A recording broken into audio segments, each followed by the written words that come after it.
우리가 이제 하나님으로부터 의롭다함을 받는 것은 우리의 행위가 아니라 바로 믿음으로 인함이다 라고 했을 때 바로 이 믿음으로 말미암는다. 바로 이것이 로마서의 핵심이다. 이렇게 말씀드릴 수 있습니다. 죄인인 인간이 거룩하신 하나님으로부터 너는 의롭다. 이렇게 칭함을 받는다는 것은 너무나도 놀라운 일이죠. 그리고 바로 의롭다함을 받는 것, 그것이 바로 구원을 이루는 핵심이 되는 것입니다. 교회의 우리의 사명은 결국은 사람들을 구원에 이르는 길로 이렇게 인도하는 것이죠. 이 교회의 본질적인 목적을 우리가 이해하지 못한다면 우리가 그리스도인들이 이 땅에 존재하는 이유를 우리가 제대로 알지 못합니다. 우리가 예를 들면은 우리가 많은 승객을 태운 배가 이렇게 가는데 바로 앞에 암초를 만나게 되었습니다. 그것을 처음에 발견한 사람이 제일 먼저 해야 될 일이 무엇일까요? 배 위에서 청소를 하고 배 위에서 즐겁게 지내고 혹은 조금 더 앞서 나간다면 암초가 부서져서 침몰될 때 그것을 대비해서 물을 퍼낼 장비를 준비하는 것일까요? 결코 그렇지 않습니다. 그 암초를 처음 발견한 사람은 당장 지금 해야 할 일은 조타수, 키를 조종하는 사람에게 소리를 외쳐서 질러서 지금 앞에 암초가 있으니까 바로 당장 배 키를, 방향키를 돌리십시오 하면서 소리를 치는 것이 바로 해야 할 가장 중요한 일입니다. 왜냐하면 배에는 많은 승객들, 생명이 그 배에 타고 있기 때문입니다. 가장 중요한 일이 무엇인가? 라고 했을 때 교회도 역시 당장 죽어가는 자들을 향해서 소리를 질러야 되겠죠. 우리가 즐겁게 지내고 교회에 여러 가지 기능들이 있지만 가장 중요한 것은 지금 그 생명을 살리기 위해서 복음의 소리, 복음의 메시지를 통해서 그들의 생명을 살리는 일이 가장 중요한 일입니다. 교회가 여러 가지 기능들이 있지만 이 가장 본질적이고 중요한 일이 바로 생명을 살리는 일이죠. 바로 그것이 구원의 길로 사람들을 인도하는 일, 바로 교회의 사명이 그것입니다. 오늘은 이 구원을 이루는 과정에 대해서 바울의 로마서를 통해서 우리가 살펴볼 텐데요. 이 구원받는 과정과 함께 또한 구원받는 자의 증거, 혹은 우리 오늘 본문 속에 마지막에 언급되어 있는 이 복음과 율법의 관계, 이런 것들에 대해서 우리가 오늘 로마서를 통해서 은혜를 받고자 합니다. 이 로마서는 바울의 13편의 서신 중에서 신약 성경 중에 가장 제일 먼저 등장합니다. 그 순서는 어떤 의미가 있겠죠. 그만큼 의미 있는 바울의 서신서가 바로 로마서다. 우리가 이렇게 볼 수가 있습니다. 로마서를 보통 바울의 복음서다 이런 별칭이 있는데요. 그만큼 이 로마서에는 복음의 진수가 담겨져 있습니다. 역사적으로 보면 수많은 신학자들이 바로 이 바울의 로마서에 지대한 영향을 받았어요. 성 어거스틴이라든가 마틴 루터, 요한 칼빈, 또한 감리교의 시초가 되었던 요한 웨슬리, 이 모든 사람들이 바로 이 바울의 로마서로부터 굉장한 큰 영향력을 받았습니다. 로마서의 독특성은 뭐냐면 바울의 서신서들은 대부분이 바울이 직접 개척하거나 세운 교회들에게 쓰는 편지들이 대부분입니다. 그런데 이 로마서는 바울이 한 번도 방문한 적도 없고요. 그 교회에 있는 성도들을 한 번도 만난 적도 없어요. 그런 교회, 로마 성도들에게 쓴 편지가 로마서입니다. 로마 교회가 그러면 어떻게 세워졌는가 하면 우리가 초대교회 처음 성령의 강림 사건, 예루살렘의 성령 강림 사건으로서 그 각 지역에서 온 많은 사람들이 그 성령의 강림 사건 가운데 있었거든요. 하나님의 제자들이죠. 그 중에 바로 로마에서 온 사람들도 있었어요. 그래서 그 사람들이 은혜를 받고 로마로 돌아가서 거기서 로마에서 자생적으로 생겨난 교회가 로마 교회입니다. 그리고 이제 바울은 로마로부터 피신해서 나왔던 브루스길라 아굴라 부부를 고린도에서 만나게 되죠. 그래서 로마에도 성도들이 있고 교회가 세워져 있다는 것을 그들로부터 듣게 됩니다. 그래서 그 로마 교회에 있는 성도들에게 무엇보다도 본인이 직접 방문하지도 않고 본인이 세우지도 않았기 때문에, 그리고 사도가 거기서 케어하고 있는 사도들이 없기 때문에 그 성도들에게 무엇보다도 이 구원의 진리, 복음의 진리를 체계적으로 신학적으로 그들에게 가르쳐 줄 필요가 있었던 거죠. 그래서 사도 바울이 작심하고 로마에 있는 성도들, 특별히 이제 물론 유대인 성도도 있었겠지만 대부분이 헬라인, 그 이방인 그리스도인들이 많았습니다. 그들에게 구원의 과정, 그리고 구원을 받은 자의 삶에 대해서 로마서 16장이라는 비교적 바울의 서신서 중에서 긴 내용이죠. 그 긴 내용의 서신을 써서 베베를 통해서 로마에 그 편지를 전달하게 되고 로마에 있는 성도들에게 바로 교리적인 가르침을 전달하게 됩니다. 그래서 이 로마서는 이 복음의 진수가 사도 바울이 굉장히 심사숙고하면서 복음에 대한 그 진수를 담겨져 있다라고 우리가 볼 수가 있습니다. 로마서는 총 16장으로 구성되어 있는데요. 크게 두 부분으로 나눠집니다. 1장에서 11장까지, 12장에서 16장까지. 그래서 앞에 부분은 구원에 이르는 과정에 대해서 사도 바울이 교리적으로 설명을 하고 있고, 이제 12장부터 16장까지는 구원을 받은 자, 그리스도인들이 어떻게 살아가야 될 것인가에 대한 내용이 바로 12장에서 16장까지 기록되어 있습니다.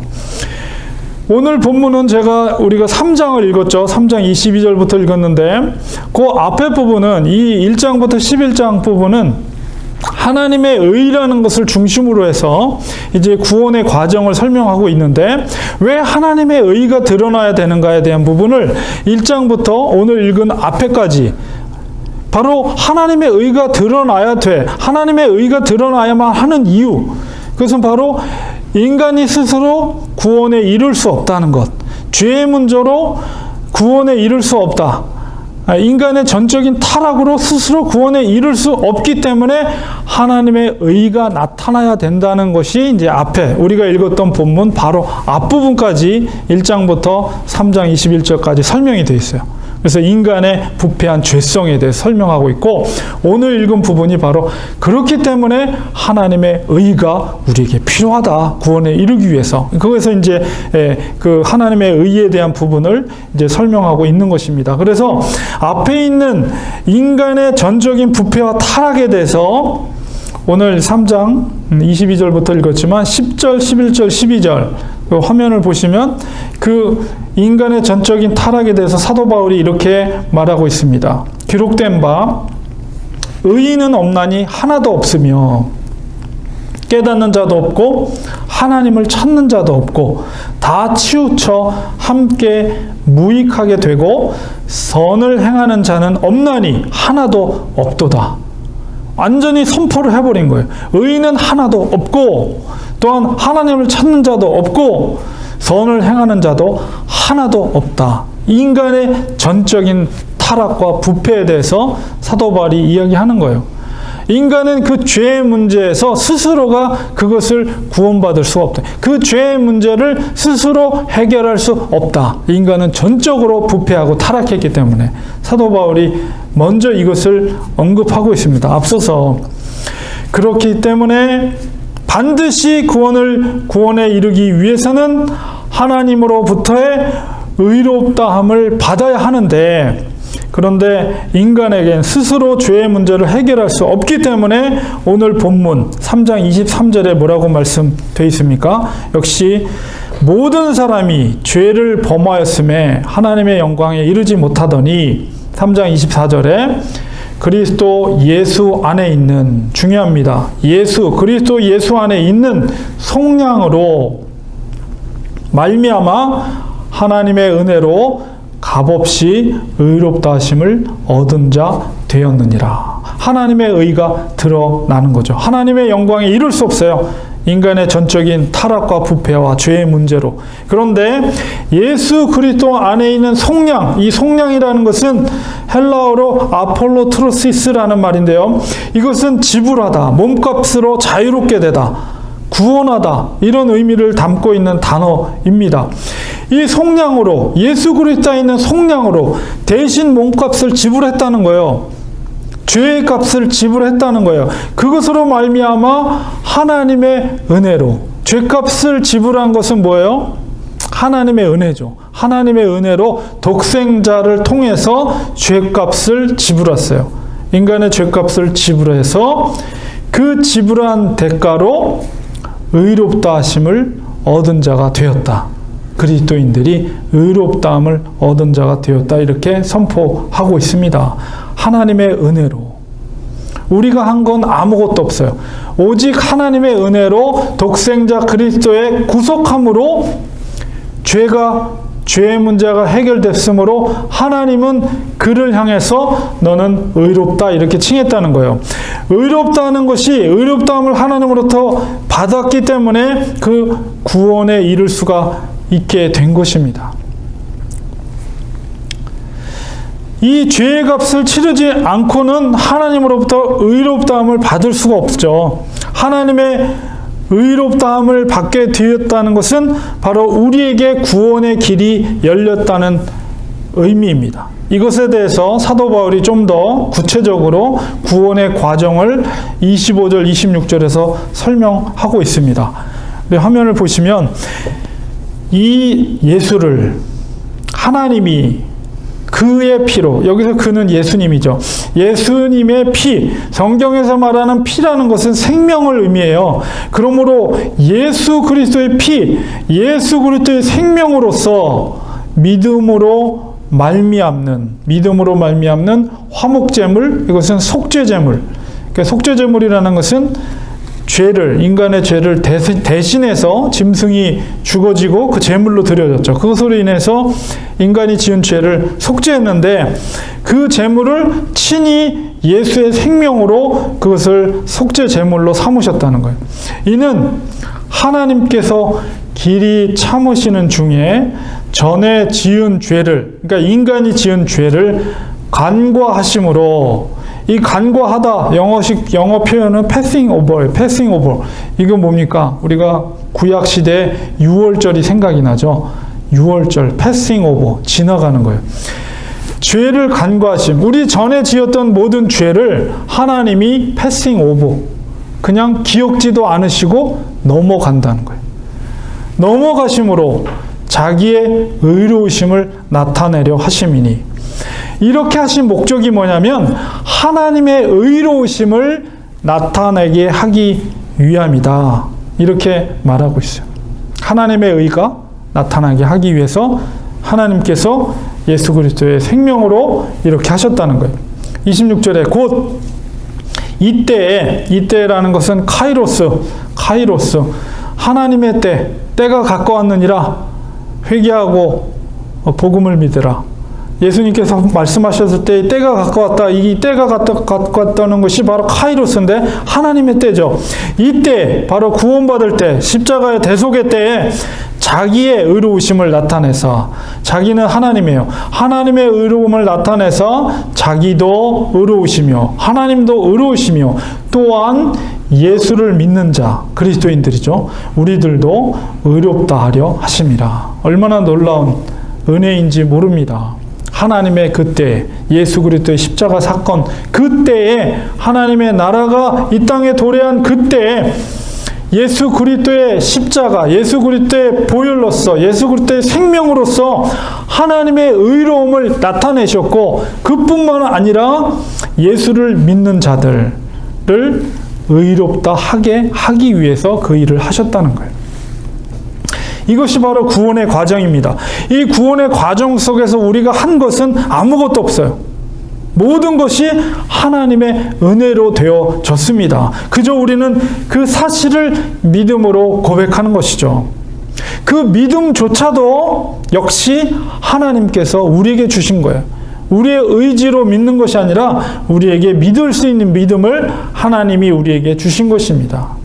그러므로 구원은 하나님의 은혜로 우리에게 거저 주신 바 된 것이다. 이 구원의 과정을 우리가 이해할 때 어느 누구도 자랑할 수가 없는 거예요. 이 구원의 문제에 있어서. 우리가 한 게 아무것도 없기 때문에. 우리 스스로 구원에 이른 것이 아니죠. 우리의 행위로 구원에 이른 것이 아닙니다. 오직 하나님의 은혜로 하나님께서 일방적으로 이 인류 모두를 구원한 게 아니에요.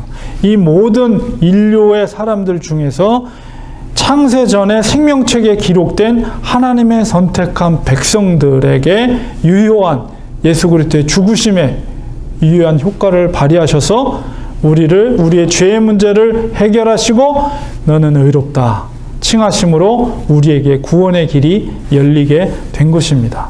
이것은 모든 것이 바로 하나님의 전적인 은혜라는 것을 우리가 기억할 때 우린 정말 하나님 앞에 감사하다는 말 밖에는 할 게 없는 거예요. 우리가 조금이라도 우리의 행위로 되어진 거라면 우리의 공로가 효과를 발휘할지 모르지만 우리는 전적으로 부패한 존재이기 때문에 우리 스스로 죄의 문제를 해결할 수 없어요. 그래서 하나님의 의를 드러내기 위해서 하나님께서 친히 행하신 거죠. 그러니까 우리가 구원에 이룰 수 있는 것은 오직 전적인 하나님의 은혜이다. 너무나도 감사한 거예요. 정말 할렐루야 하나님을 찬양할 수밖에 없어요. 이 구원의 과정을 이해한다면.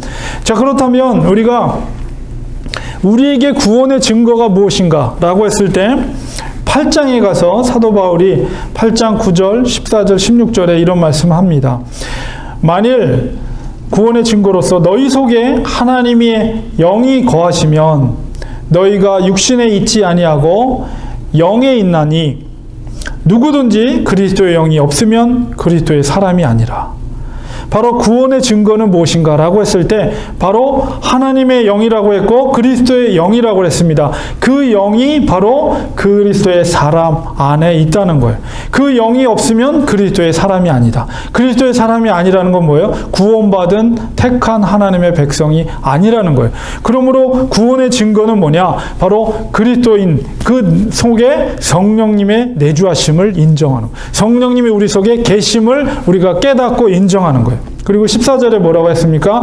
무릇 하나님의 영으로 인도함을 받는 사람은 곧 하나님의 아들이라. 그 속에 내주하시는 성령님이 계신 자들에게는 하나님의 아들이라. 하나님께서 분명히 말씀하고 계십니다. 하나님의 아들이. 우리는 양자로서 합법적인 양자로서 하나님을 우리가 아버지라고 고백할 수가 있죠. 그래서 8장 16절에 성령이 친히 우리의 영과 더불어 우리가 하나님의 자녀인 것을 증언하신다. 이렇게 말하고 있습니다. 성령님께서 바로 우리가 하나님의 자녀인 것을 증언한다. 이 자녀는 하나님의 아들입니다. 하나님의 딸입니다. 라는 것을 성령께서 위트니스, 증인을 하신다는 거예요. 바로 이것이 구원의 증거입니다. 구원받은 증거는 그 사람 안에 하나님의 영이신 성령님께서 함께 하신다는 것입니다. 그것도 영원토록 성령님의 인도하심을 받는 사람이 바로 구원받은 하나님의 백성이며 자녀입니다. 성령님은 우리가 하나님의 자녀임을 증언합니다. 하나님을 우리가 아버지로 그러므로 합법적으로 우리가 고백할 수가 있는 것이죠. 그 성령님 우리가 8장 이하에 읽어보면 우리를 위해서 보혜사 성령님이 말할 수 없는 탄식으로 우리를 위해서 기도하신다. 이렇게 말씀하고 계십니다. 성령의 능력에 붙들림 바 된 자들이 그리스도인이다. 그것이 구원의 증거라는 것을 우리는 깨달아야 됩니다. 그리고 또한 아까 마지막 부분에 읽었던 율법과 복음의 관계를 우리가 이해할 필요가 있는데 주님의 오심으로 그럼 율법이 폐한 것인가? 라고 했을 때 결코 그렇지 않다. 이렇게 말하고 있습니다. 3장 31절에 그런즉 우리가 믿음으로 말미암아 율법을 파기하느냐? 그럴 수 없느니라. 도리어 율법을 굳게 세우느니라. 이렇게 표현되어 있고 10장에 보면 10장 4절에 그리스도는 모든 믿는 자에게 의를 이루기 위하여 율법의 마침이 되시니라. 이런 말씀을 하고 있습니다. 우리가 율법주의도 문제입니다. 왜냐하면 율법이 구원에 이를 수 있다라고 주장하는, 특히 유대인들이 그런 식으로 주장을 했죠. 그러나 그것은 잘못된 겁니다. 그렇다고 해서 반율법주의라는 거 무엇입니까? 율법이나 계명이 필요 없다는 거예요. 우리가 이미 구원받은 사람들이기 때문에 더 이상 율법 같은 거 우리가 지킬 필요 없다라고 주장하는 자들이 반율법주의. 이게 로마 교회 성도들에게 이런 율법주의자들도 있었고 또 반율법주의자들도 있었는데, 그것들을 경계하면서 사도 바울이 이야기하는 것은 우리가 주님께서 오심은 율법을 폐하는 것이 아니라 율법의 완성을, 율법의 마침이 되셨다. 그러므로 율법도 우리에게 필요하다는 것을 이야기하고 있습니다. 그러면 우리가 그 율법을 우리의 의지로 과연 이룰 수 있는가? 율법이라는 것은 사실 바리새인들에게는 사람들을 정죄하는, 정말 지키기에는 거의 불가능한 것들이 율법이 되었는데요. 그러면 우리가 율법의 마침으로 오신 그리스도, 그리고 그리스도인으로서 그것을 우리가 지킬 수 있는가라고 했을 때, 율법을 우리가 어떻게 지킬 수 있는가라고 했을 때 그것은 바로 복음의 능력, 성령의 능력으로 가능합니다. 8장 3절, 8장 4절에 보면 이런 말씀이 있어요. 율법이 육신으로 말미암아 연약하여 할 수 없는 그것을 하나님은 하시나니, 우리의 의지로 할 수 없는 것을, 우리의 육신이 연약하기 때문에, 그런데 하나님은 그것을 할 수 있게 하신다는 거예요. 곧 죄로 말미암아 자기 아들을 죄 있는 육신의 모양으로 보내어 육신의 죄를 정하사 우리의 죄를 육신으로, 예수 그리스도의 육신으로 깨끗하게 하셨다는 것이죠. 그 복음의 능력인데, 바로 육신을 따르지 않고 그 영을 따라 행하는, 성령을 따라 행하는 우리에게 율법의 요구가 이루어지게 하려 하심이니라. 이것이 바로 복음의 능력이에요. 복음의 능력, 그리고 성령의 능력을 의지할 때 우리의 육신의 연약함으로 능히 감당할 수 있는 율법을 우리가 할 수 있게, 지킬 수 있게 가능하게 하신다는 것입니다. 이게 복음의 능력이고 성령의 능력입니다. 우리는 육신의 연약함 속에 있어요. 우리가 그것을 감당할 수 있는 것은 오직 복음의 능력을 의지할 때, 예수 그리스도를 의지할 때, 또한 우리 속에 내주하신 성령의 능력에 힘입을 때 그것이 가능하다는 것을 사도 바울이 이야기하고 있습니다. 우리 결론을 맺겠습니다. 예수 그리스도의 은혜로 구원받은 성도들이라 할지라도 우리는 육신을 입고 있는 사람들이에요. 우리 속에 성령의 내주하심 속에 있지만 사도 바울도 그렇게 고백합니다. 내 속사람으로는 하나님의 법을 즐거워하지만 내 육신은 죄의 법으로 사로잡는 것을 스스로 본다라고 고백하고 있어요. 그러면서 오라 나는 곤고한 사람이로다. 이 사망의 몸에서 누가 나를 건져내랴. 탄식하는 사도 바울. 그러나 이어서 사도 바울이 이야기합니다. 예수 그리스도 안에 있는 생명의 성령의 법이 죄와 사망의 법에서 나를 해방하였다. 곤고한 자로 고백하고 나서 바로 다시 한번 이런 선포를 합니다. 대사도의 마음속에서도 이런 곤고함이 있었지만 바로 성령의 법이 죄의 법에서 나를 해방했다라고 고백하고 있습니다. 우리는 하나님의 은혜로 구원받은 존재입니다. 구원받은 자에게는 반드시 성령의 내주하심이 증거로 있습니다. 아무리 육신의 소욕이 죄의 길로 우리를 이끌어간다 해도 우리는 성령의 능력을 의지할 때 그것을 능히 이길 수가 있는 거예요. 성령의 붙들림 받아야 합니다. 성령님과 끊임없이 교제가 있어야 됩니다. 그분의 내주하심을 늘 인정할 뿐만 아니라 또한 성령의 임재하심을 경험해야 됩니다. 그것만이 육체의 소욕을 이길 수 있는 힘이 거기 있죠.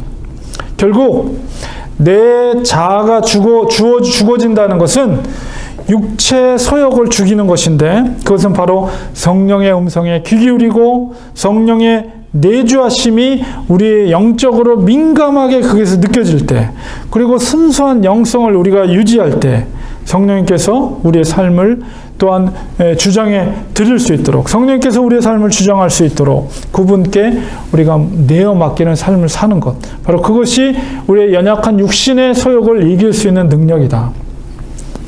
하나님께서 우리를 이 땅에 보내신 것은 분명한 목적이 있습니다. 우리가 그 목적을 망각하고 살아간다면 우리가 하나님의 은혜를 받은 그리스도인으로서 삶을 산다고 말할 수가 없어요. 우리 그리스도인들은 하나님의 뜻대로 사는 것입니다. 그것이 바로 우리의 존재의 목적입니다. 하나님의 계획과 하나님의 꿈을, 하나님의 뜻을 이루어가는 것이 우리 그리스도인이에요. 그래서 주께서, 예수 그리스도께서 십자가에서 죽으셨습니다. 우리는 이 목적을 위해서 살지 않는다면, 우리가 그렇게 살지 않는 삶을 우리가 살고 있다면 우리의 신앙은 정말 미안하지만 가짜일 수밖에 없어요. 그 목적을 능력 있게 우리가 완수하기 위해서는 반드시 우리 속에 내주하신 성령님을 의지하고 우리의 삶을 맡기고 또한 성령님의 음성에 순종하는 삶을 살아야 됩니다. 세상과 절대 타협하지 말고 돈을 위해 사는 것이 아니라 오직 하나님의 뜻을 위해서 사는 인생이 되어야 됩니다. 하나님께서 내 인생을 통해서 하나님의 뜻이, 하나님의 계획이 이루어질 수 있도록, 하나님 그렇습니다. 하나님이 이 땅에 우리를 보내주신 목적이, 분명한 목적이 있는데 그것은 바로 하나님의 뜻대로 사는 것입니다. 하나님의 구원의 계획대로 사는 것입니다. 하나님 내 인생을 통해서 그 뜻이 반드시 이루어질 수 있도록 하나님 도와주시고, 내 속에 내주하신 성령님, 그분을 의지해서 그분께 우리의 삶을 맡겨드리고 내 자아를 죽이는 날마다의 삶을 통해서 하나님의 계획이, 하나님의 뜻이 나의 인생 가운데 이루어질 수 있도록 도와주옵소서. 이런 겸손한 마음으로 우리 살아갈 때 반드시 우리를 통해서 하나님은 일하실 것입니다. 그리고 하나님은 반드시 우리를 통해서 하나님의 뜻을 이루어 갈 것입니다. 정말 이 구원의 은혜를 우리가 다시 한번 말씀 속에서 깨달으면서, 하나님 그렇습니다. 우리가 이 세상 누구보다도 하나님이 나를 사랑하셔서 독생자를 보내주시고 그분의 죽으심을 통해서 내가 의롭다함을 받았으며 그것을 통해서 구원의 길이 열렸습니다. 하나님 감사합니다. 하나님의 뜻대로 나를 사용하여 주시옵소서. 정말 겸손한 마음으로 주님 앞에 우리의 삶을 내어드리는 우리 거룩한 하나님의 친백성 되시기를 주님의 이름으로 축원드립니다.